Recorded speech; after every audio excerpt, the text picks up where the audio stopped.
Hello everyone and welcome back to our Whipsnade Zoo recreation here in Planet Zoo.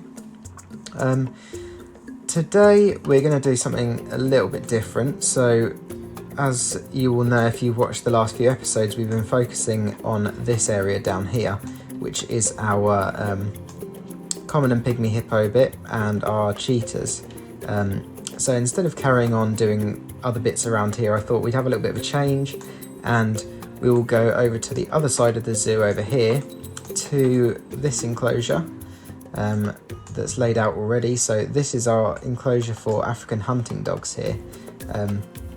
It's one that I have not actually had that much to do with myself, but it's one of the slightly more recent additions or renovation, should I say, to the zoo. It used to have wolves in it, and now it's got the hunting dogs in. So this bit is next to the giraffes there, as you can see, and then on that side is the bongo, and over here is where the bison, and we've got some cranes and things over there. So this little bit here, it shouldn't be too complicated, I don't think, but there are definitely a few nice elements to get in that will make it a nice build. So we'll just go through what we should have. So this is the main house for the animals. It's got a little viewing area through here. Obviously all this is just roughly laid out for scale and things. So yeah, it's got a viewing area there which is covered over so that you can see into the house, into one of the dens. And then over here is a proper outside viewing area that's sort of raised up. It's got some glass in it, some wooden panels, so that will be quite a nice one to do. I'm not sure exactly how complicated it's going to be, but hopefully it won't be too bad. The main house might be a bit more tricky because it's obviously hunting dogs aren't very big, so it's a bit of a smaller building, especially with bits at the back where the yards and things are. So that bit will be probably a bit more challenging. The actual paddock itself is split into two, so there's a smaller paddock on the left and then the main paddock on the right.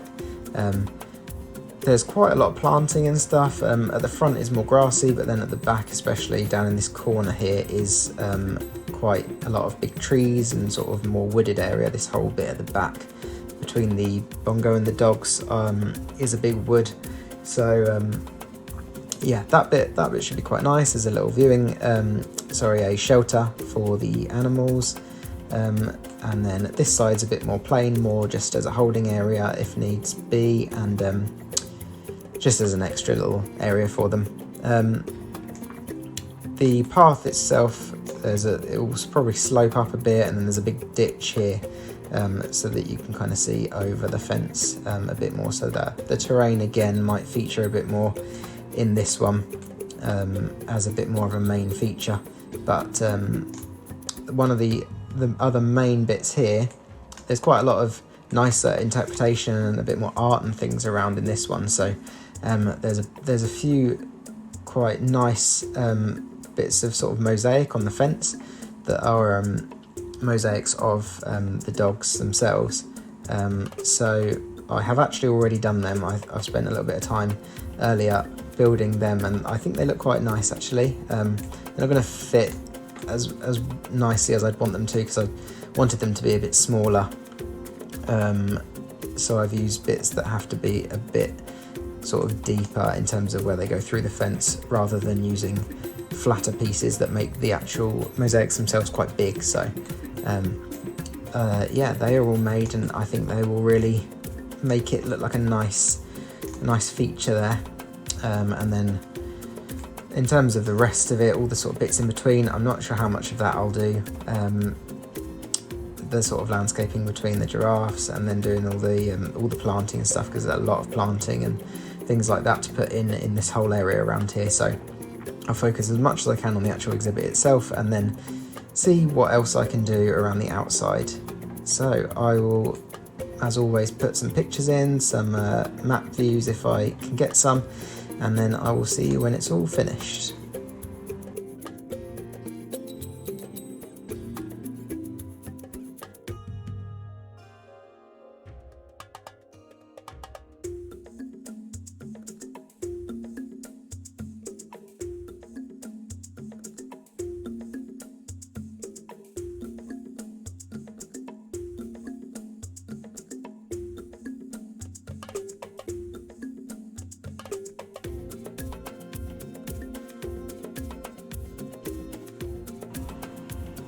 Okay guys, I'm back. So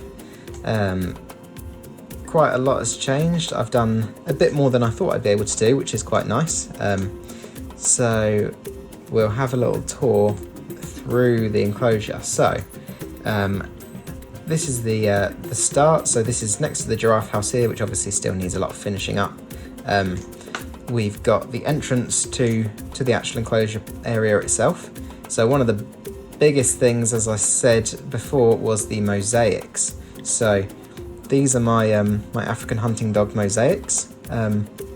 All of this is stuff that is in the actual enclosure, as you will have seen from the pictures, and it took quite a while to do. Trying to figure out the scale. I did one version that was too big, so I've used some smaller pieces. The annoying thing is they do clip through the fence because they are like 1/2 meter thick, the pieces. So they go through the fence, but obviously if they were on a wall, they wouldn't look as bad sunken into the wall. But I think they still actually look pretty good. I'm really happy with them, and it has inspired me to make a few more of these. So I have actually done some others, so I'll talk about that at the end. But yeah, these are the hunting dog mosaics. I think it's much better with them. I think it wouldn't have looked the same without them, because they do add a nice sort of feature to this part of the enclosure that's not really got as much in it. So from there, just a little bit of planting. This is the actual house, as I said. It's fairly plain, but through here there is an indoor viewing area. So it's not accessible by the animals. I didn't actually try to make it accessible, so potentially I might look into doing that, editing that bit, but for now it's yeah, just a nice simple indoor viewing area of one of the dens, using the same window pieces for the slides, which work well in the cheetah area. Yeah, undercover, nice little viewing area. All the pathing is proper pathing that works, which is nice, and I stuck to the 4 meter. All custom fencing and stuff again. So as you come down here, this is the main viewing area. So this took quite a while to make, as you can imagine. There's a lot of theming and bits in here at the back, and some signs, things like that, but for now I've left it blank, and I might do a whole thing of signage and stuff around the zoo later on in the series, but for now it's not too bad. So yeah, this is the main viewing area for the hunting dogs. So you get a nice view over the fence. There's a big ditch, as I said, that runs down along the front there. So this is the main outside shelter, and then the house over there. And it's nice that one of them's actually using it. So yeah, this is the viewing area. Then as we go down here, this is one of the cool bits. So this is actually a zip line. So stuff can be hung up from this platform here by the staff, and then it can sort of be thrown down along the zip line. So I've actually made a little hanging sack item. Obviously the animals can't use it, but this is just one of the chain anchor type pieces. I can't remember what it's called, and one of the sacks, and I had to use the Arctic lights, I think it was, to make the sort of chain or rope, because all the other bits were a bit too long and it would have sort of hung on the ground. And I've actually used those new South American rope pieces there to make it look like it's tied around the branch of the tree there. So yeah, that turned out really nice actually.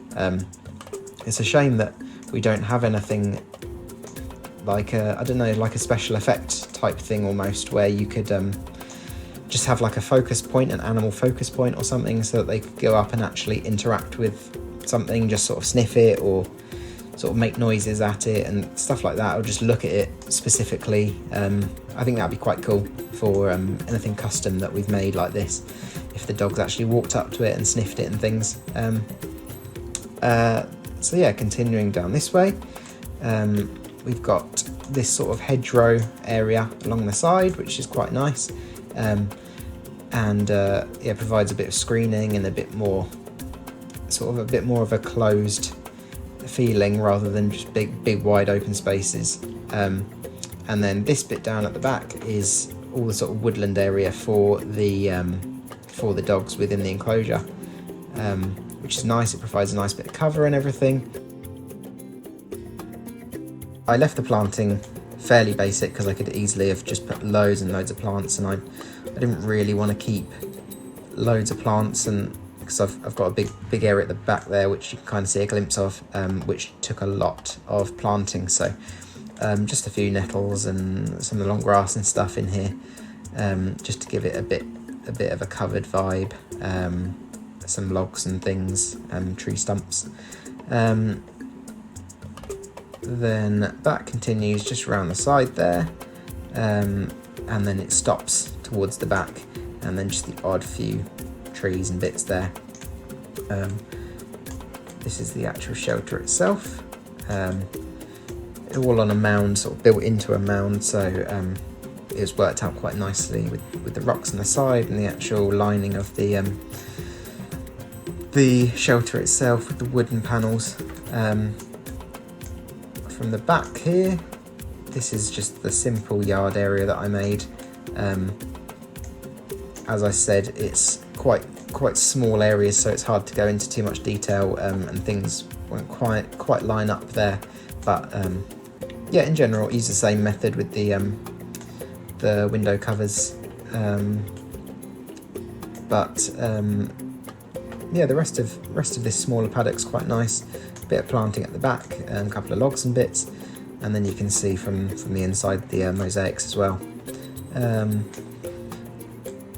The staff entrance just down the side. So all this area, the custom fencing and things leads down to the bison enclosure there, and I've put the path to the hunting dog enclosure just along there, which is actually where the access path is.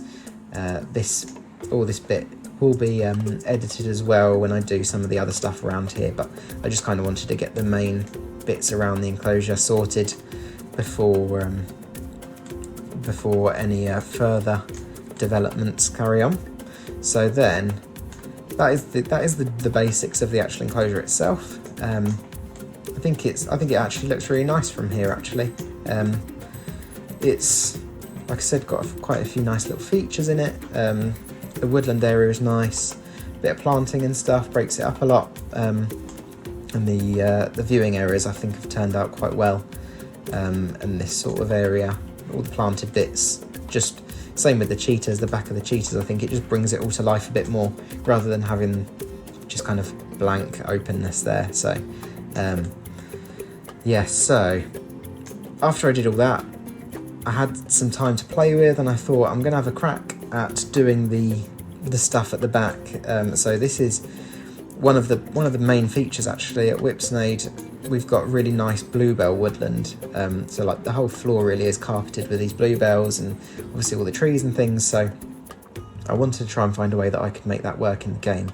And obviously we don't have bluebells as a plant in the game, but it's I was quite lucky. There's a couple of pieces that I've managed to make work, I think, and hopefully you guys will agree. If we delve in here, this is the bluebell woodland. So it's basically these, I think they're one of the orchids, is recolorable. So I've recolored that to be a sort of that bluey purpley colour, and I've put in some other little shrub just to add a bit more of the foliage around it, and just repeated that all the way through. I've got a few little bramble patches, some big fallen logs, and then using some of those African sticks to make some little log piles and random sticks dotted about, and then yeah, just a lot of trees. And I think it looks really good. I'm quite happy with it. It's a really big area, and it's a hell of a lot of pieces. I think it's at least over 1,000 pieces just for this one strip of the woodland itself. But yeah, I think it looks really nice. I think it's got that good bluebell wood vibe. I mean, it's not completely the same, but I think it resembles it quite nicely. And it's got these bits that break it up, the stumps and logs and things. So I've deleted some little patches so that it's not completely carpeted fully, but in general, that is the look we're going for. And this is all the way along the back. So this is the back of the hunting dogs, and then on that side we've got the bongo, which I still need to do some more planting and stuff just along the back of their enclosure itself, but I wanted to get this middle bit sorted, and then this woodland actually stretches all the way out, pretty much, I think. So that's the bison there. So yeah, all of this area where I've changed the path to dirt, or the terrain, sorry, to dirt, is this woodland area. So it's going to be a lot more, probably almost the same as what I've done again, I would think. So it's going to be a lot more pieces. I don't know whether I might possibly delete some of the insides, or just sort of move it, all the actual lower parts, leave the trees and move all the lower bits down. It depends on what kind of viewpoints you're going to get from down there, which is one of the main viewing areas, and then by the giraffes. So if I can get away with looking through and them not being there, then I might, just to save on pieces, remove them and place them somewhere else, because that might have the same effect without needing to have so many bits. But yeah, that is the bluebells, and yeah, I think that's, and again, repeating myself over and over again, but I think that's one of the bits that makes it look really realistic. It's proper sort of true to its actual self in reality. So that is our African hunting dog enclosure and bluebell woodland, or part of bluebell woodland. Again, I'm not sure exactly what I'll go for next. I might stick up here in this area and try and do the bison, or this bit down here. Oh, actually, yeah, I might carry on with this area. If I can get the crane paddock, and we've got wattled crane in there, if I can get that done maybe, and finish up this bit.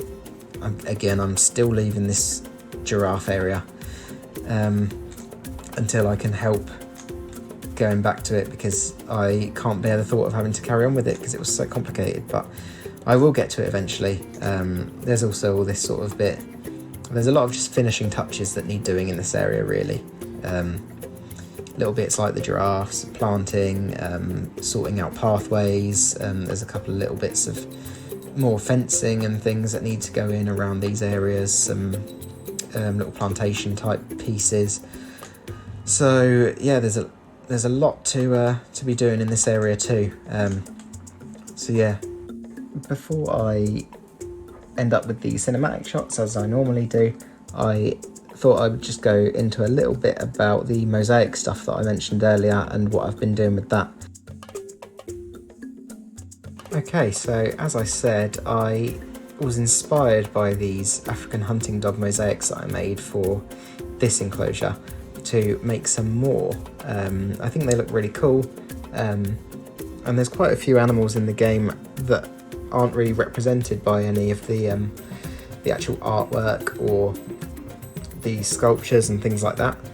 So it kind of makes theming the enclosures with art and stuff like that a bit more difficult. So I've started this series of different mosaics for some of the more left out species in the game. So we've got the hunting dogs, 2 for the bongo, the reindeer, the black wildebeest, the sable antelope, the gemsbok, the giraffe, both the species of lemur, and then also a little clownfish, just because I've seen a few people trying to make aquarium sort of areas and things like that, so I thought, why not do a clownfish? So yeah, these are all available on the Steam Workshop. If you just search for Bongo Hardwood, you'll find them, or mosaics, anything like that. And these little black squares are 1 metre by 1 metre plaster pieces, so that gives you an idea of the scale. So some of them are a bit bigger, some of them a bit smaller, and as I showed earlier in this video, they are about 1/2 meter thick, so they're best sunken into a wall or something, rather than being sort of in the middle of an area, unless you wanted them as some sort of sculpture sat in the middle of some sort of area on display. But yeah, I'll probably be making some more. If anyone has any requests of things they'd like to see, then let me know and I'll try and make them. And it doesn't have to be animals that are in the game, it can be anything really. So yeah, if you want these, as I say, on the Steam Workshop, search for Bongo Hardwood. If you have any thoughts or comments on this video, if there's anything you'd like to see in the next one, let me know. And if you like this video, please give it a like and subscribe if you want to keep up to date with future Whipsnade Zoo recreation videos. Thank you for watching, I'll see you in the next one.